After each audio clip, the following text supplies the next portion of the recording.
Good evening and welcome to the Wednesday, October 11th, 2017 meeting of the Board of Selectmen.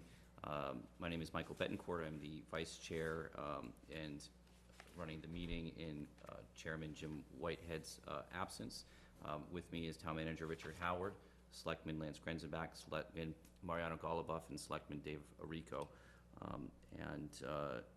think we have a few meetings that are coming up. Our first one is Monday, October 23rd.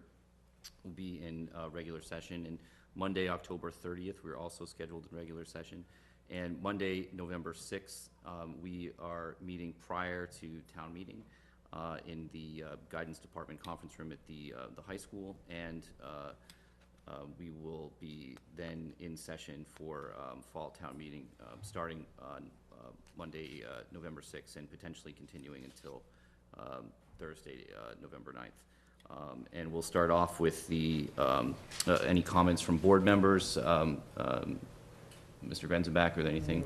Just a very brief one to thank the members of the traffic working group who showed up kind of on short notice for a rather long session on, I think it was the October 2nd on Monday night. We had a very good, very productive session, and I think we will bring to the selectmen so the interim results of all people's work, probably on the 23rd if you and Jim can schedule time there. It's not overcrowded. So it's been very positive, and the people who showed up and stayed were much appreciated. Again, it's all volunteers, and they've all been doing a considerable amount of work over last year in the summer. Yes, it's been a very well-attended group and very, very active, and people have hung in there right till the end, so it's good. And we've had some pilot projects throughout town on some of the traffic calming, so we get an idea of are some of these ideas working. So follow up to that, we did Lieutenant Governor. Yes. Polito came out, I believe it was the 9th? Last Thursday. Yeah, yep. And she toured the pedestrian crossing, the rapid flashing beacon that was installed on Johnson just short of Amberwood. And we brought out the superintendent and the school principals and the safety officer and the DPW and folks in MassDOT all came out there. So we gave her a good briefing on what we're doing on traffic in the town. And we told her we'd be happy to take more grants that would help us do that. And she said, smiled, and said she'd work on it, but she was quite, asked a lot of very good questions, and so it was much appreciated.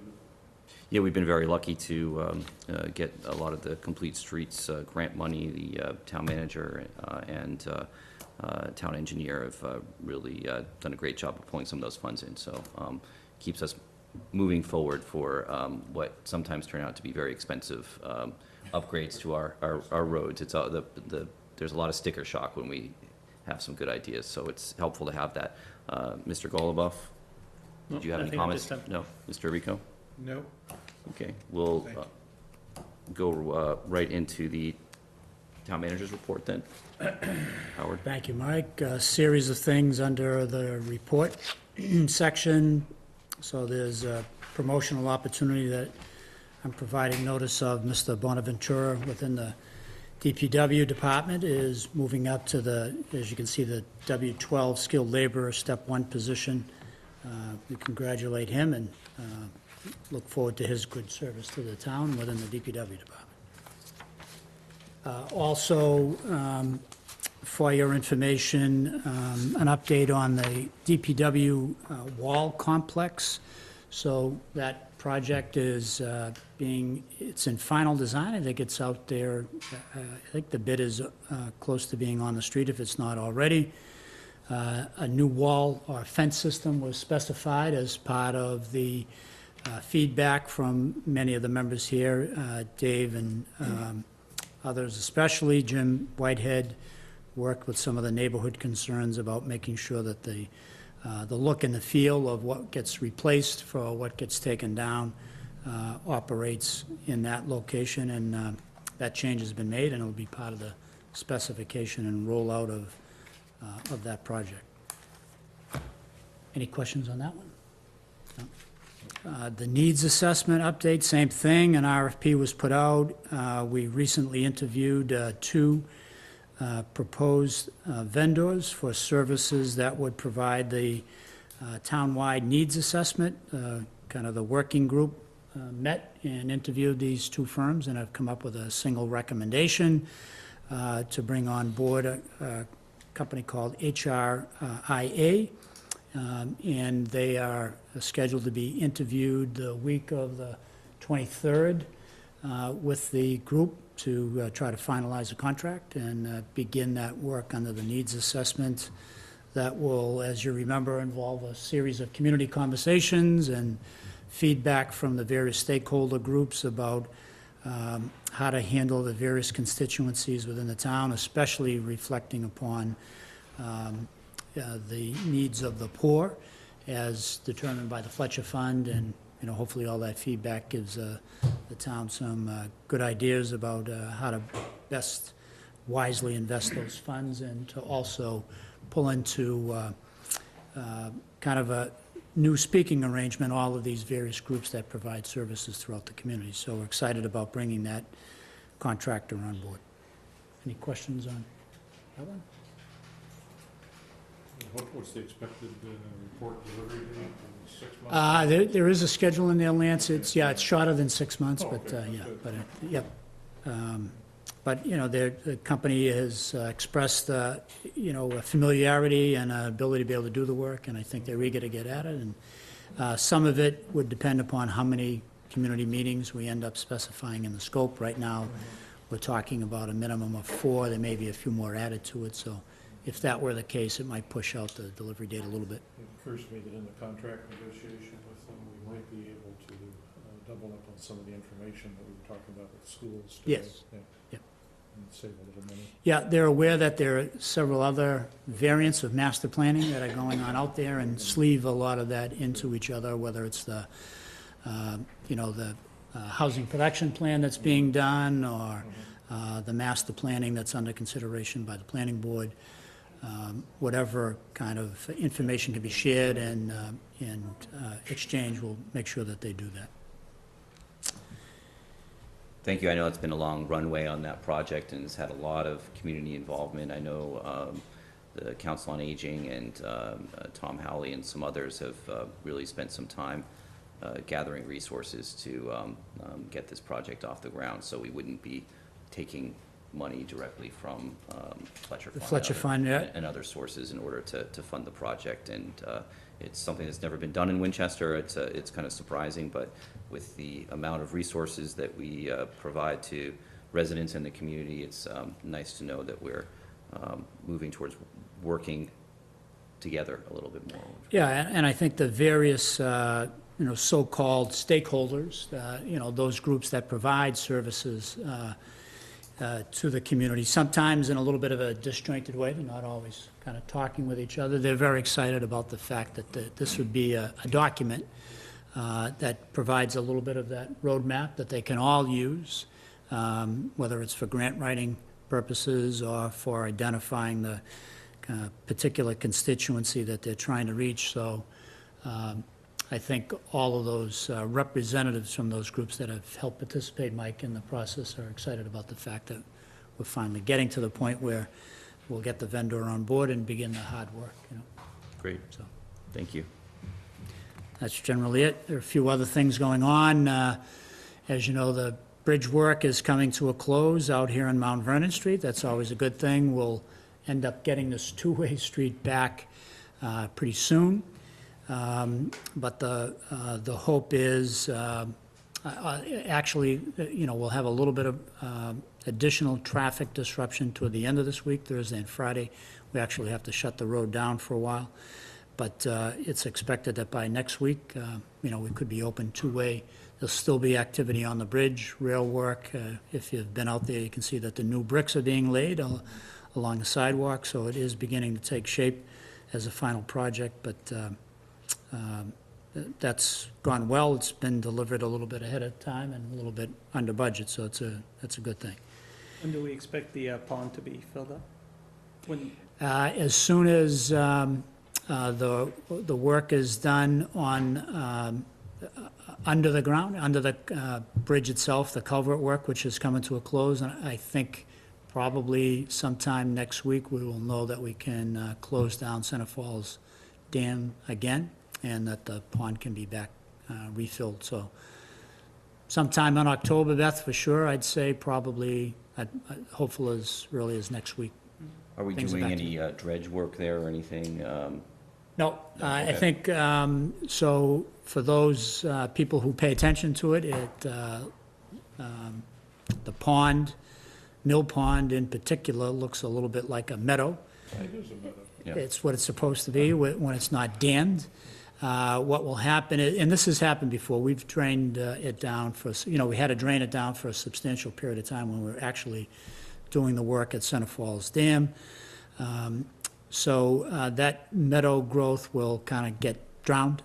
Not any animals in there, but just the weeds and just the plant life that has come up, sprouted up since it's been drained down, will go underwater, and it'll be food for ducks and whatnot for a while, I guess, but after that, it'll kind of go back to its natural state. That gully that the river course kind of runs in will kind of remain there as kind of the main low point of the river course. And then everything that's built up around it eventually kind of settles in just the way it was before, so. Can we, before we get into the Skilling Steel, yeah. can we jump into the hearing for Sure. Eversource? We've got Beth here. Absolutely. Okay, so, out of order, I'll take item F on the agenda, and I'll open a hearing for NSTAR doing business as Eversource Energy. It's a grant of location petition for Grove Place, northerly from pole 177.4, thence turning westerly approximately 456 feet northwest of Grove Street, a distance of about 26.5 feet of conduit. Good evening. Good evening. So as you said, we have a petition in front of us from Eversource for a grant of location to install approximately 26.5 feet of conduit within the public right-of-way.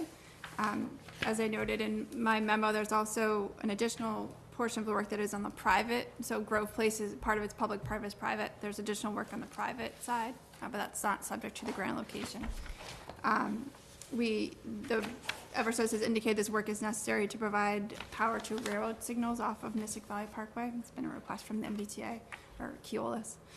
We reviewed it, engineering and DPW, and have no concerns. Could you speak up, please? It's difficult to hear you. Sure. So there's approximately 26.5 feet of conduit going in the public right-of-way on Grove Street. There's an additional 39 feet worth of conduit going in on the private side of Grove Place. Part of Grove Place is public, part of it's private. Eversource has indicated this has been a request from Keolis, who is the subcontractor that works for the MBTA commuter rail, to provide power to a railroad signal off of Mystic Valley Parkway. That's the request for the work. Engineering and DPW have reviewed it, and we have no concerns. And Beth, you had recommended some conditions on the Just the Project. usual. usual, okay? Yep. Okay. Okay, I don't know if there are any comments from the audience right now. If you could please come up and state your name and address for the record. Ann Pisani, 35 Grove Place. I guess my question is this an underground? It is. Yes. Yes. Okay. Yep. And so it's gonna go, we're at 35. It's 32, 36. That's across the street. So I'm just trying to figure out, or orient, is this the train tracks? That's the point of pickup. This is on the private way here. So Are this you on the is, private way? Yes. yes. Yeah, I'm just trying to figure out where, So let's see, you can see 32. it. So it starts at a utility pole here, and this is where this is the division between the public. Yeah, she said she's down here. Okay. So this is 32, And that's the 32? and this is We're 36. across the street from 36. This is 36. Private way. Right, and we're- So you must be somewhere over here, just not shown on the.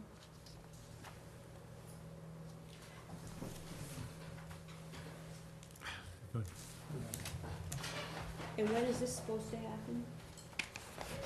As soon as I go back and release inspection, probably about 2 weeks before the moratorium. Okay. Okay, thank you. Just to do that. Okay. And there will be no tunneling either with this project, right? This will be all, Yeah, it's all open excavation. That's our requirement. Yep. okay. It goes, And- if you, Just about how long will the project take, approximately? It's an Eversource project. It's not a town project, so. It shouldn't take that long, I'd say like a week. About a week? Yeah. Is there any disruption to traffic in or out of the street? They would have a police detail. Okay.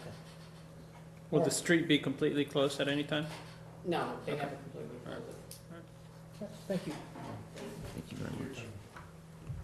I don't know if you figured out where it was, the lady figured out where it's this, Beth, you could, or, here's the Google Maps if you want to take a quick look, and it runs. It's a little hard. So where are you then? This is 32, right, isn't that West Street West? That's 36. I'm sorry, 36, yeah. Yeah, right here. So it would go down the street. It runs up, yeah, down the street, goes down the, basically it's the dirt Mhm. road there. Okay. It starts, the work starts right in front of 32 and then goes down. Okay, and then comes up this way as well? No, it's going towards the railroad tracks. Okay, so it's Yeah. going down that way. Just- Okay. Or, It just has a curve right here, so it's a little thing. Okay, thank you. All right, thank you. Appreciate it. Take some of that one if you want. And if you have other questions as well, you can follow up with the town engineer, Beth Rudolph here. And if Eversource needs to answer any questions, we can put you in touch with them as well. right. Yep. And at this point, without any more public comments, I will close the public hearing. Are there any comments from board members this time? No? I'll take a motion to approve the petition. I move that we approve a grant of location for the NSTAR Electric Company doing business as Eversource Energy for the installation of approximately 66 feet of conduit in Grove Place, Winchester. Second? Seconded. Okay. All in favor? Aye. Aye. Thank All you. opposed? 4-0. Thank you very much. Thank you. Sorry to cut you off there. I That's no problem. wanted to get to that, even though it risked losing 100% of our live audience. Beth, would you like to stay? No, we're good, thanks. So I think the next item So is, Skilling's Field? Yep. Yes. So, as you know, the other major project that we have now opened up and have begun construction on is the construction of the synthetic field at Skilling's, also known as Chacha Field, adjacent to the high school project.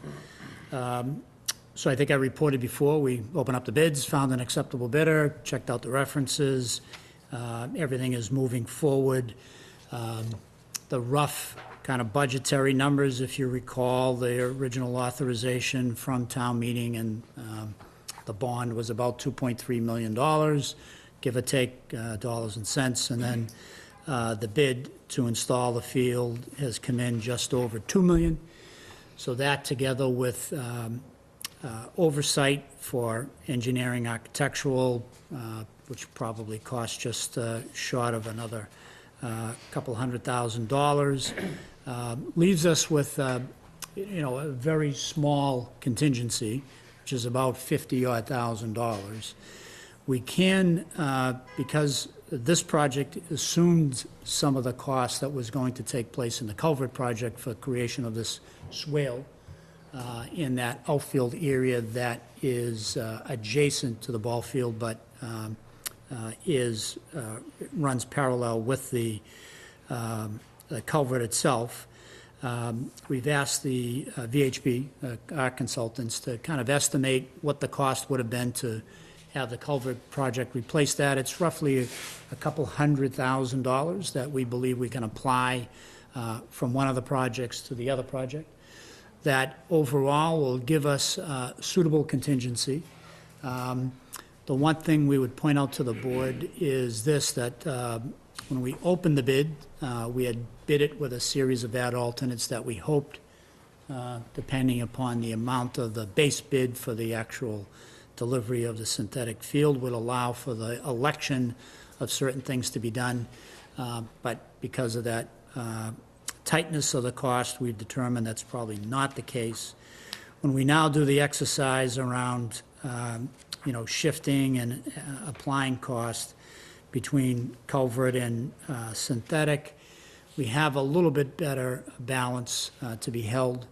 And it does put us in the position to think about whether or not any of the ad alternates could be not selected in the order that they're bid in, but whether or not we'd be interested in change ordering any of the project in order to accommodate some of the targets that we had. Management, for instance, would probably recommend one of the alternates was listed as netting, which is a netting system that will kind of run down the base paths, especially at the baseball field, prevent as much kind of foul ball activity that would run into the parking lot and some of the kind of area that might be used for spectator seating. So the cost of that is about $110,000, and in the end, that's probably something we would come back and recommend that we should probably at some point look at having the contractor change order and elect to install that. The other thing that has been brought to our attention is that, again, the sports groups were hopeful that things like lights, could be reached and put on that field at some point in the not-too-distant future. The cost for getting that change order is about $200,000, so that really kind of tightens up our ability to be able to do anything if we add it to the $110,000 potential change order for the netting. We could take a look at what other resources are available, either to the board or what maybe could come in and support from these sports groups that, may want to help the lighting system effort along. So we're, without kind of any direction from the board, we'd probably look to find out whether or not the sports groups can in fact come up with enough resources to be able to to deliver a lighting system. If you remember, the breakdown was on the conceptualization of what the field would provide was always that we would put the conduit in, which we're doing for the lighting system. This base system is really a series of pilings that would have to go in now if we wanted to save some money and do it, even at the $200,000 cost. The pilings would support the base light system that would go above the ground. That was always envisioned as something that maybe would come forward in the form of a contribution from the various sports groups that would have the advantage of using that field. So we're in a little bit of a dialogue. We don't have commitments really fleshed out just yet, but it's something that if, there becomes a concerted interest on behalf of the sports groups to try to get there, we could try to put together a stabilized budget that would allow us to elect something like that as well. But it's a little bit more of a stretch at $200,000, and we'd have to maybe look at other assets, maybe that the board has under its control. We might even have to seek a little bit of a backup contribution to make sure our contingency would be as healthy as possible as we go into the early steps of the project. We think we'll know a lot within the next couple of weeks about whether or not there are any unanticipated change orders. We don't expect any. We think we have for instance, the soil mitigation measured pretty well as a result of the two things that have been done already over there, the culvert and the mitigation program for the other soil. So, but getting a little bit more information in would be helpful at knowing, whether or not we could anticipate anything unexpected. So maybe by the end of the month, we could revisit some of these issues and figure out whether or not there's a way of being able to get a lighting system installed that would certainly double up the time that the field would be available for use. And the potential revenue. Yeah. Yeah, So rental, it's something that, that's- it's, right, It's a cost benefit of Right. not having them, and I guess my concern would be, this will be like Manchester Field all over, yeah, it's, 10 years out, and trying to figure out how to. Exactly. get lighting. So if there's a way to get the groups involved and take advantage of, not only is it the time and the time loss of not having the lights, the additional revenue, in 10 years, those light fixtures will probably be double the cost, so if we can. And, one of the benefits of this project from the beginning is that with the turf, you can have constant and continuous use of it. So but right now, as we consider later school start times, we're going to be pushing those games and those practices later. So I think that the lights are even more of an urgency for us. And, we have the capacity to continuously play, back-to-back games and practices on it as much as there is light. So I think Dave's right. It's the time for us to address this. And I know that the sports groups have been coming together and trying to help us find a solution for this. We did have somewhat of the benefit of doing this project and saving money from the high school project of not having to do the Right. baseball field itself. So those costs were avoided and shifted back over to The high school. the high school project. So, so we do have some cost avoidance there that I think justifies us getting ahead and really maximizing the use that we intended, so. Just throw it out there for discussion, see what the feedback, because when I was doing the research on some of these other towns, I think there was Newburyport and maybe Ipswich. What would be the board's appetite, like on those two fields? They had the local bank that donated $600,000 to each field, whichever. We would definitely have an appetite for the Newburyport naming, Bank for- donating money for our fields. Get some advertising out of it, yeah. Yeah, well, what they did on the fields, Yeah. they The had. logo, Yeah, Yeah, the logo, XYZ Bank, and again, they donated $600,000. If we can get that bank to move to Winchester. Did they post a bond for name change if they were bought out by somebody else? I'm just saying, it's that's. definitely something to explore, yeah. yeah. Yeah. I think it makes sense. Whether it's on the field or fence advertising, yeah. Scoreboard or, again, I think it would be a shame if we kind of let this evolve into Manchester Part 2. Yeah, well, I think that the Manchester Field project is, we've learned some lessons there, and that one is moving forward as well. So, we should hopefully be in a better position with our fields, in the coming, years, over the next couple of years. But I was gonna say, I would put a first priority, however, on the netting. netting. Yep. I think I it is. walked the area today and looked at it, so see what's happening. We've wrapped that ball field in windshields. Yeah, right. And I think, having been in a few Red Sox games earlier this season, and watched foul ball mocking people, a couple of them got pretty well whacked, I think it probably is smart for us to put up the netting that we talked about, because there will be students and other people walking along that. There'll be a lot of pedestrian traffic as well. Traffic in there, and they may not be spending a lot of time watching them. Paying attention, Games. yeah. That would be our recommendation. Yeah, So there would be it's a reasonable safety, both for the potential damage to cars, as well as probably the higher risk to people on occasion, so. I think that was the priority of staff, that we jump on the safety project first. And I think that we'll probably on our meeting on the 30th, maybe we'll pick this up again, or to see where we're at. I don't know if there's We did, the Fields Master Plan RFP, I think is out. It is, yep, that one has been, yep, so that will be reporting back on what kind of response we received to putting that plan in place. And I would expect that, as one additional note on the update, that for the meeting of the 30th, we'd have the transfer station budget and rate proposal for you for calendar year 2018. If you remember, we kind of operate the permit system, revenue and expenses there kind of on a calendar. Everything is obviously picked up on the expense side in the budget each year, but the revenues go in place as of January at the beginning of the year.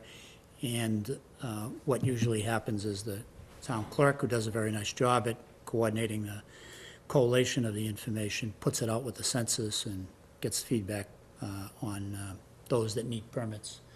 So your permit pricing and all of that should, decision-making should take place as soon as we can get it teed up. What I will do is I will give you information on your packet for the 23rd, so that you can look at it, even though I won't be here to report on it.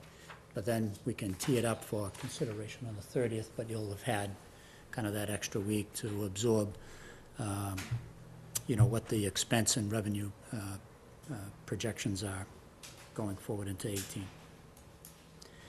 And right now, we're taking a look at, if you remember, and we could obviously arrange to have the trash pickers group come in, and we would have the DPW here for that evening as well, to talk about whether or not there's any further effort on our recycling opportunities. We think we could accommodate a series of additional participants in the so-called SMART program, which allows folks to be able to participate in buying bags and cutting down on the amount of trash that they bring into the system. The permit cost for that is cheaper than the average permit to get into and take trash into the transfer station.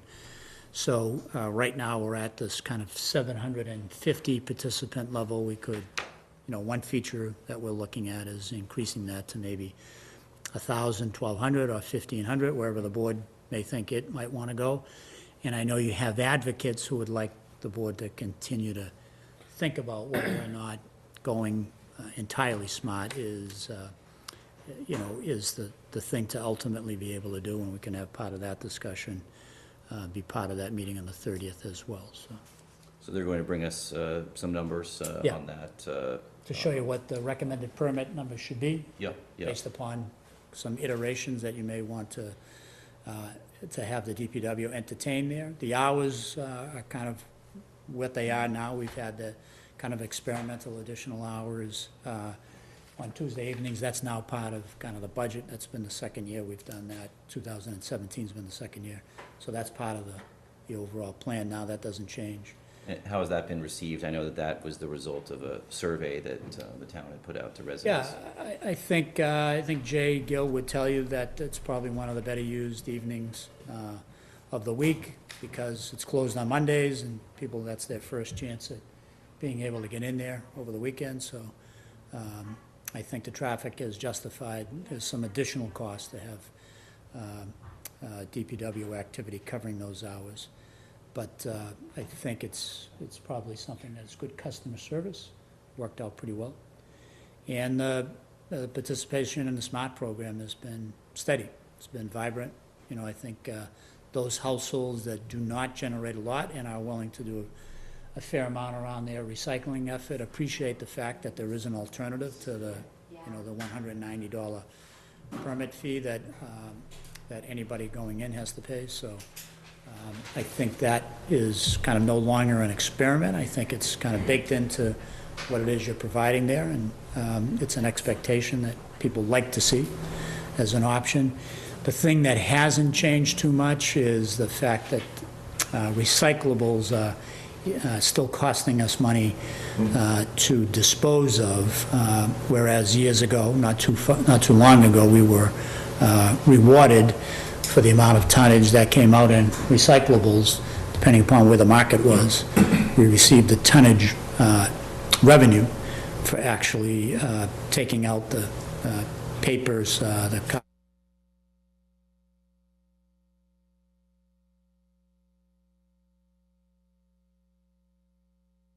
solid waste and disposing of it in the incinerator.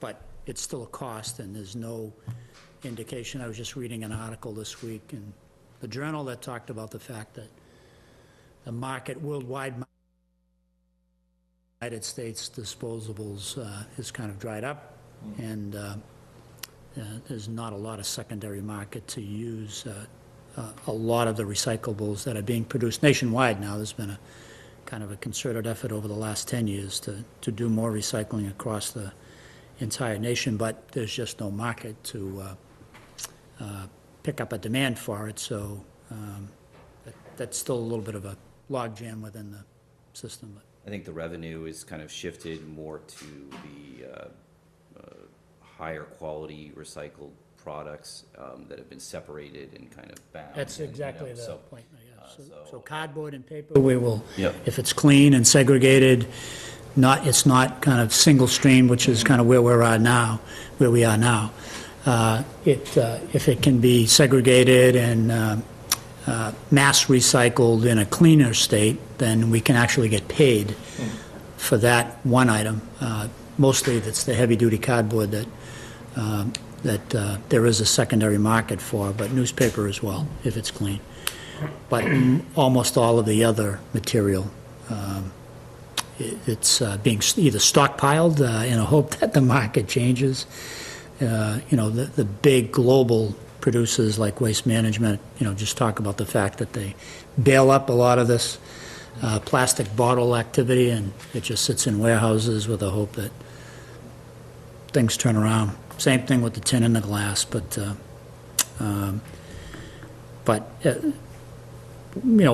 that's all kind of baked into the budget numbers that you'll see for the 30th as well. But I think Still some- cheap. Yeah. still No, cheaper. yeah. It's still cheaper than Yeah. having those materials end Yeah. up in the. Yeah, the difference is, $10 a ton versus the just about $60 a ton that we're paying for solid waste to be disposed. Significant Yeah. savings. Yeah. 10 down from 20 is it was. Yeah, we were actually playing the market Yeah. a little bit with the last vendor. So wherever the market was in terms of the cost to us, we were absorbing it, and it was getting as high as $28 a ton, and we ended up switching and getting locked in at the $10, so. I think, we were very lucky that Richard was able to negotiate a good deal on that. I think that we have one of the best deals on that in the state right now. So,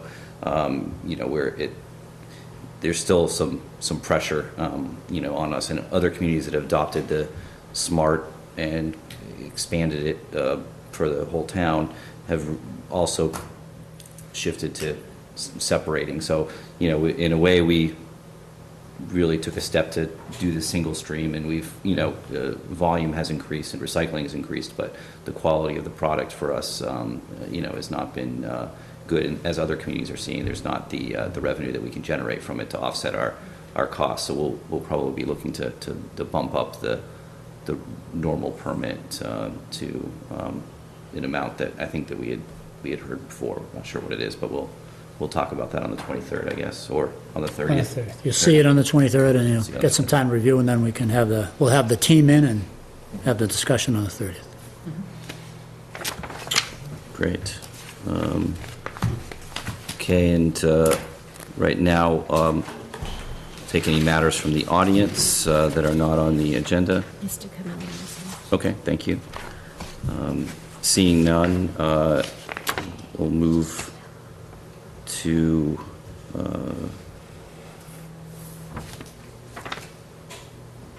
the license under Section E, and we'll hear the malt and wine restaurant license for Camilla at 529 Main Street, if there's anybody present. Good evening. Good evening. Hello again. Hi.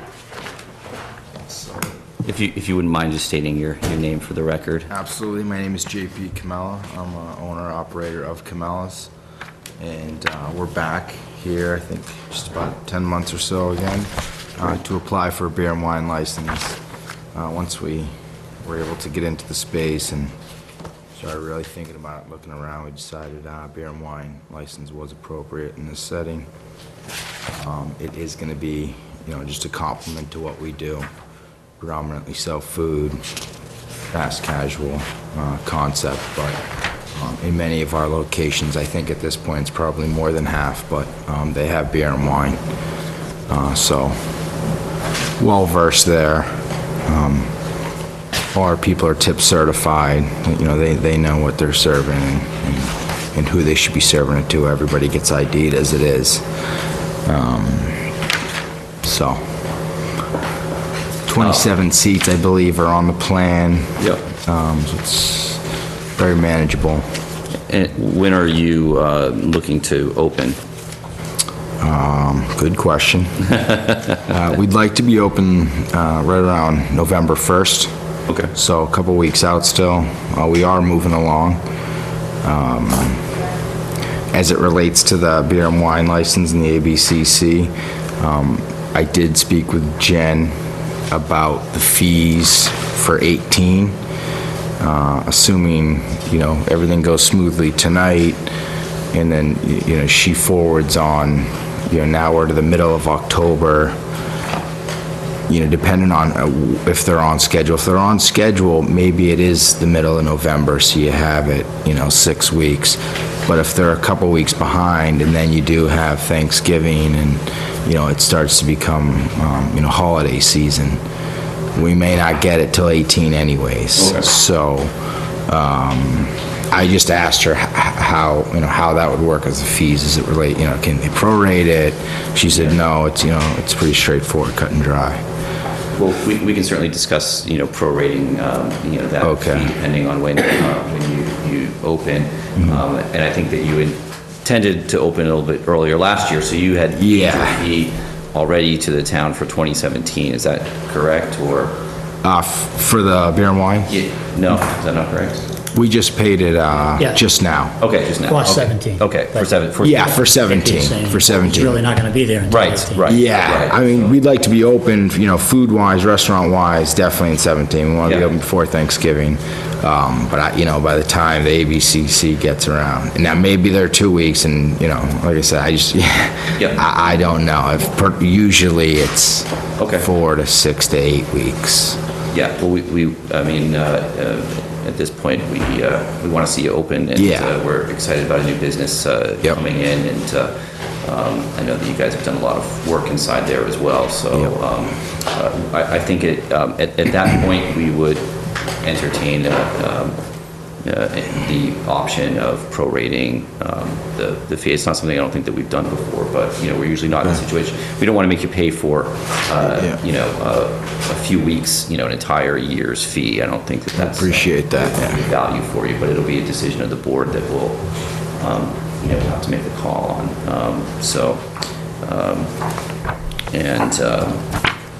Right now, our action is to, questions? Yeah, Mr. Grinsby. I've lost it in the paperwork here, but just so that we don't trip over what we've done before, if we issue the beer and liquor, beer and wine license, which hours, I think it was the same hours of operation, but I want to make sure that we check to make sure that we didn't, I think it was 11. I don't remember I offhand. think it was 11 to 10, Monday through Saturday, and then I think Sunday's noon to 10. The question is, I can't remember offhand what our typical Yeah. hours are for restaurant. I think I've tried once 11 on Sundays. They don't let it Authorizing grind. something that's. Yeah. Yeah, we did not exceed what you can do. Okay. It was listed in here, and I lost it. Yep. Definitely something that it gets looked over a few times.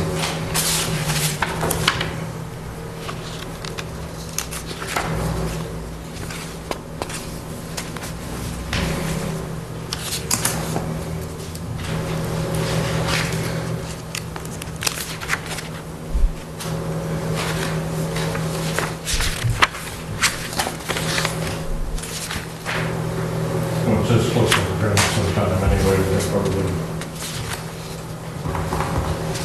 act on Yeah. this with the ask town manager or town council to comply Yep.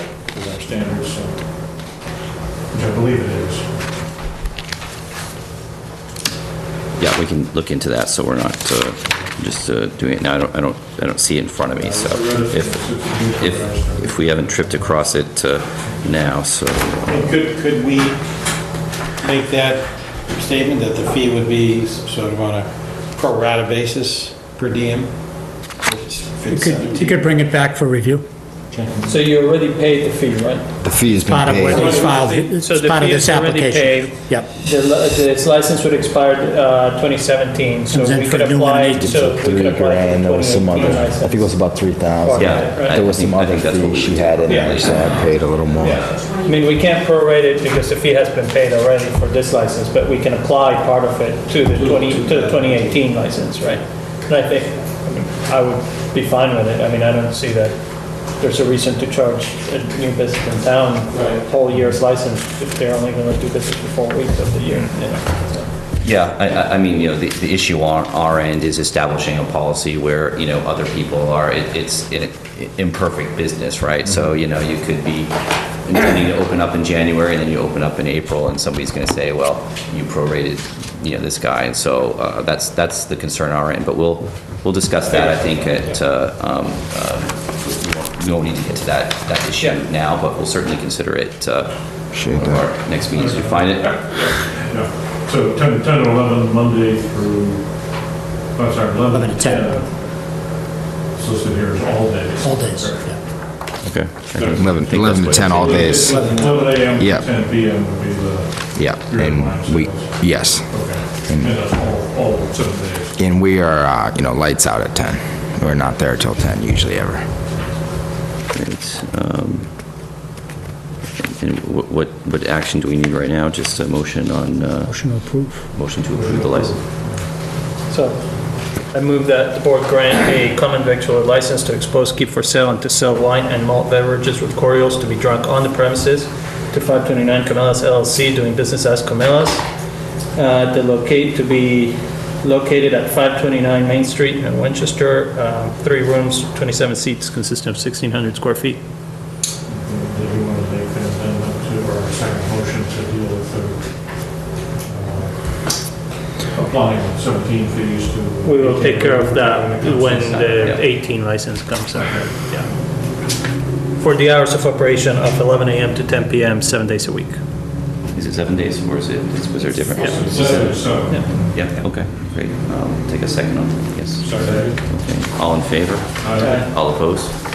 Motion carries 4-0. And keep us posted on where you are, and we'll look forward to, Yes, so just so I'm clear, Yeah. our thought is we're gonna open for business, for food sales. yes, ABCC will come when they come. right. We've done our part from the town standpoint, so we're gonna open when the beer and wine license comes, it comes. And we'll deal with 18's fees, when 18's comes up. Does that sound good? Great. Thank you. Appreciate it. Thank you very much, and See you guys soon. yep, best of luck to you. Thanks. No one is here from Name the change. junction to Liver Barrel. Okay, well,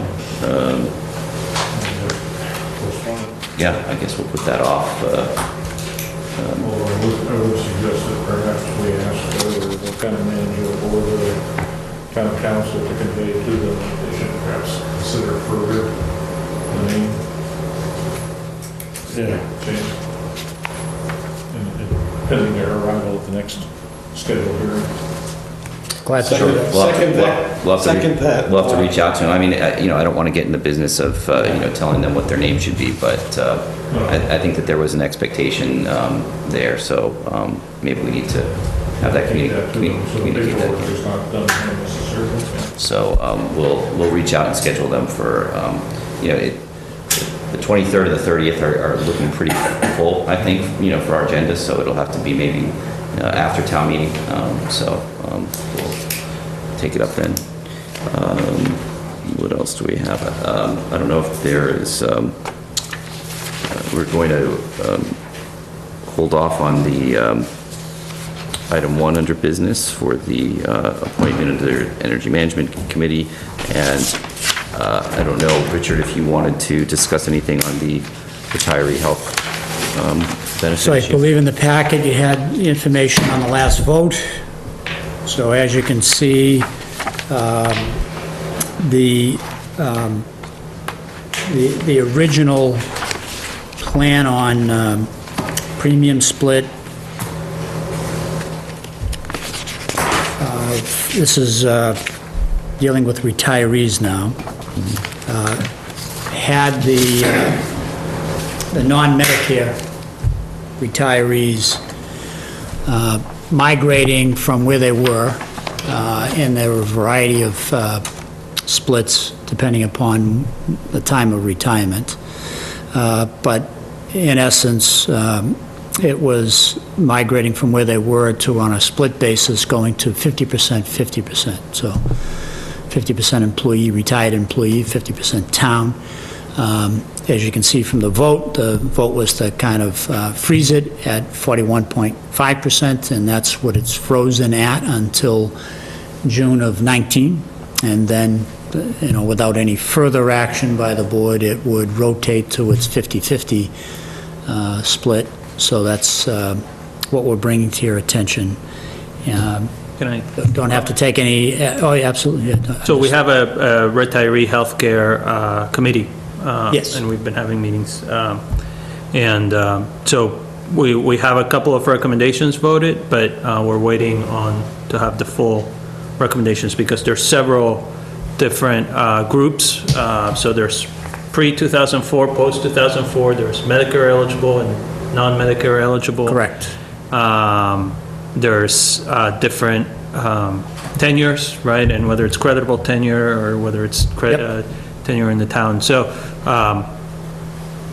we're coming up with some recommendations and also what the dollars attached to each recommendation is. And so we expect to have that after town meeting at some point, so. Great, so that'll be a recommendation from the retiree. Healthcare committee for this board to, Okay. To vote on. Okay. Yep, and the board has kind of pretty much unilateral authority to be able to vote the rates. You've voted the rate, the mitigation plan as part of your analysis under OPEB a few years back, and this is kind of a vestige of that, but that committee has continued to meet, as Mariano has said, and it's perfectly suitable to find out what other recommendations there might be in addition to taking up this one particular topic. Great, so we'll try to, and is that going through Stacy, or where are we expecting the recommendation to come from? So the recommendation will come from the committee, Yep, but okay. Stacy is part of the committee. The treasurer is also, Sheila Tracy is also Okay. part of the committee. And we have representatives from the various employee groups. So we'll try to schedule them for our meeting in November after town meeting? After town meeting. Yeah. After town meeting? Yeah. Okay. I believe we have about 2 more meetings before we have more recommendations. So Okay. we do about 1 a month. 1 a month, So. okay. Great, thank you.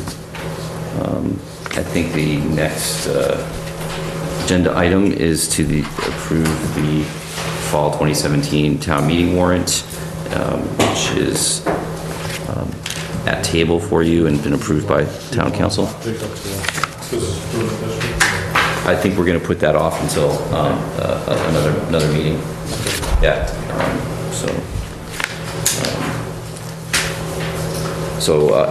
As I mentioned, at table, the warrant is there, and we're not voting on the individual articles at this point, but just, Would you say that again? I've been inundated by several yes, folks who have the impression that we're actually voting to enforce or implement one or more of these articles tonight. Right. So this is just an administrative action to put it out to the public. Put it in Yes. publication yeah, form. we're just moving the warrant itself forward, and we won't be voting tonight on any of the individual articles. So it is just a function of the process, and we will be holding a public hearing coming up. When is that, Richard? The 26th, I think? Yeah, the managers. The town yeah, managers, that's that Thursday, 26th. The 26th, and that is in the Board of Selectmen room at 7 o'clock. 7 o'clock, okay. Because, I think that we've all been getting a lot of questions about some of the articles, and but right now, we're just moving the warrant forward, so I'll take a motion unless So I'll there's give you questions. an Yep. FYI Yep. on what is in this, so you should just be aware that part of the things that the board was looking at are contained. So one of them being the solicitation bylaw that Dave has worked really diligently on with the working group that came out of Springtown meeting. The other thing that is there, you got a presentation regarding a charter change on the verbiage for your particular body, Board of Selectmen. If you remember, there was a group of citizens who have signed a petition seeking kind of a gender-neutral outcome within the, within all of the wording in the charter. And we have now converted that effort into a proposed article that would be, at least right now, proposed by the board. Again, recognizing that no votes are being taken on anything individually, but just for your information, those two things are in there. We have shifted the, Citizens. there was a citizens petition. From the It's been- citizens petition and- to boards, because if you remember, so, I don't know how far in the weeds we want to get into the differentiation. Procedural issue, yeah. Yeah, if you recall, Art Krager advised that if you follow the citizens petition route, what would take place there is that would be filed not as a charter change, but it would be filed as a petition to the town clerk. The town clerk would refer it to the board. The board would hold a public hearing on the petition and eventually move it toward consideration under a town warrant. So that process would take you to the spring of 2018 before you would get it considered under a warrant application. Thereafter, and this applies whether or not you do it the way is being outlined here, or you did it under this initiative petition process, you have to put it forward for an election, as a ballot at a municipal election. So the earliest that that could happen would be the spring of 2019 if you followed the initiative, the citizens petition process. This short circuits that. What it would mean is if you advanced it as an article, it gets passed by the requisite amount of vote. I think it's 2/3 if I remember that correctly. You could then move it to the ballot in the spring of 2018, so you'd be cutting a year off of public consideration of the proposal. So we thought that it's probably, an accelerator way of handling it and a better way of getting the topic out there for consideration, so. Yeah, I think that we felt like it's something the board should move forward. It's certainly connected to our business and what we do, and so. Then, the- again, you haven't voted to support the concept yet, you're just putting it forward as It's coming from something us. that can be Yep. considered.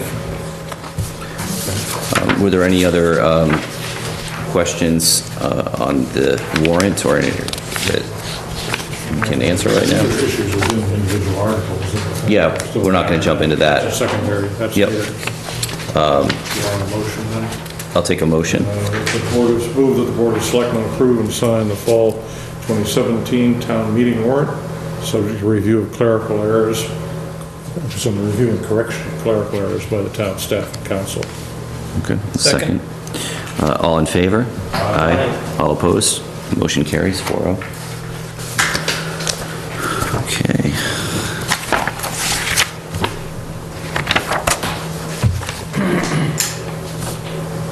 I think that takes care of our, We're on consent agenda. yeah, I don't, unless, are there any other issues any other board members wanted to bring to attention or schedule for a later meeting? No? Okay, we can move on to the consent agenda. I think that there was a supplement there as well. Lengthy supplement. A lengthy supplement.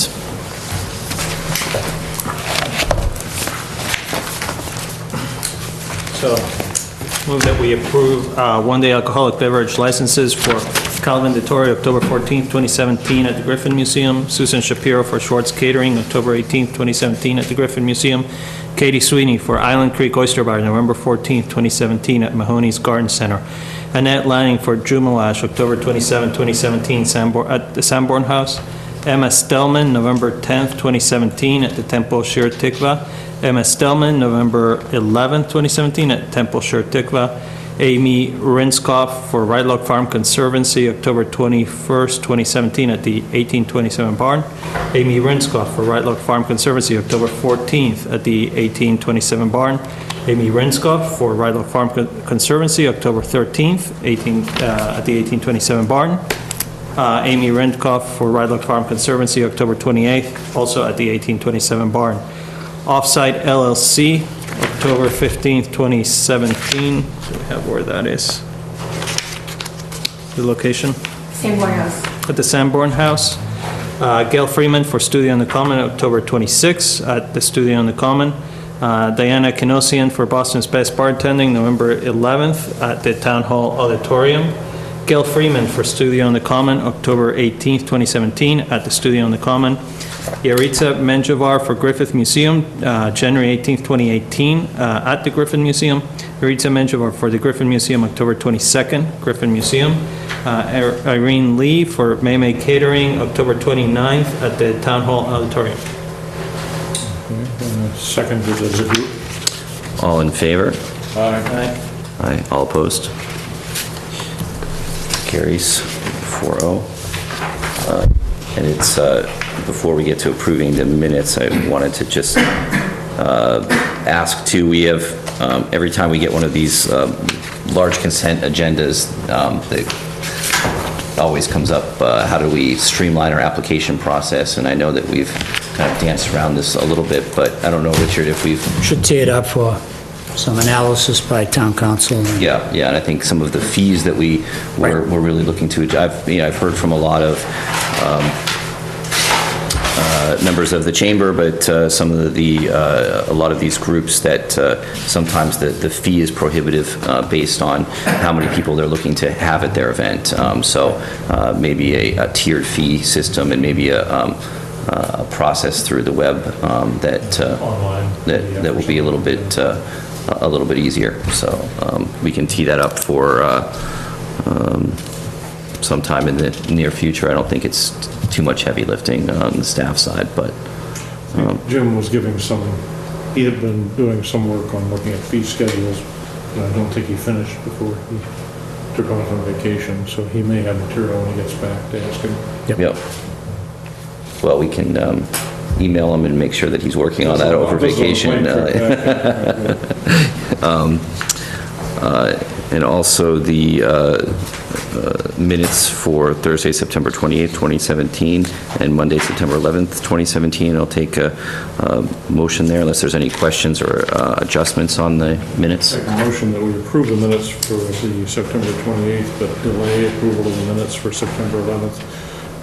Mrs. Mon asked me for some updates on the language for the approval of the parking on Glen Road and Everett Avenue. Okay. I've given that to her, but I failed to do it early enough for her to get it to the meeting, so. Okay. I think that would be mostly a matter of her just inserting the material, so. So the 28th, I think, could go ahead. Okay, we'll take a second on that. Second. Okay, all in favor? Aye. All opposed? Motion carries 4-0. That we accept a donation from the Winchester Farmers Market Community Hub, Inc. to the Town of Winchester Needs Assessment for $1,000. Seconded. I'd like to, All yeah. all in favor? Aye. All opposed? Motion carries I'd 4-0. like to thank the Winchester Farmers Market Association for the donation.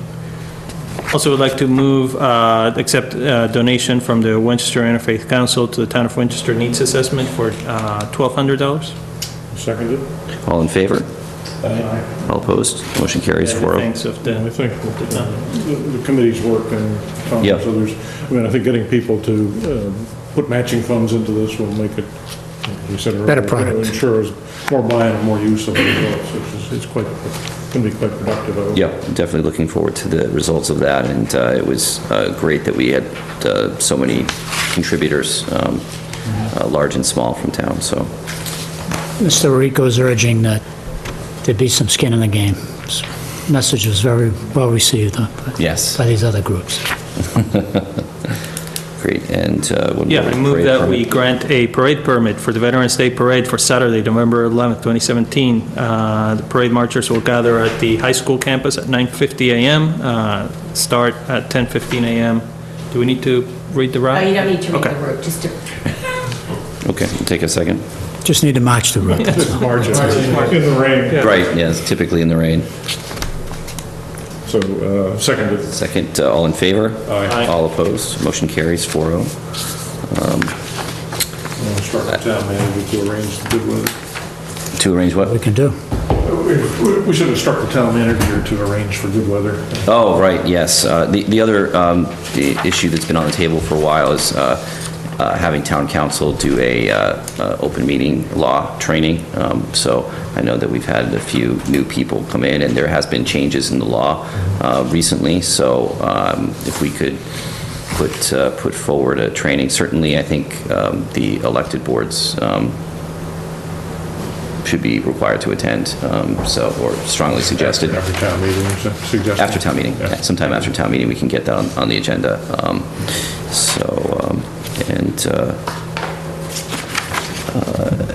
Absent any other comments or questions, then I'll take a motion to adjourn. So moved. All in favor? Aye. All opposed? 4-0. Thank you very much.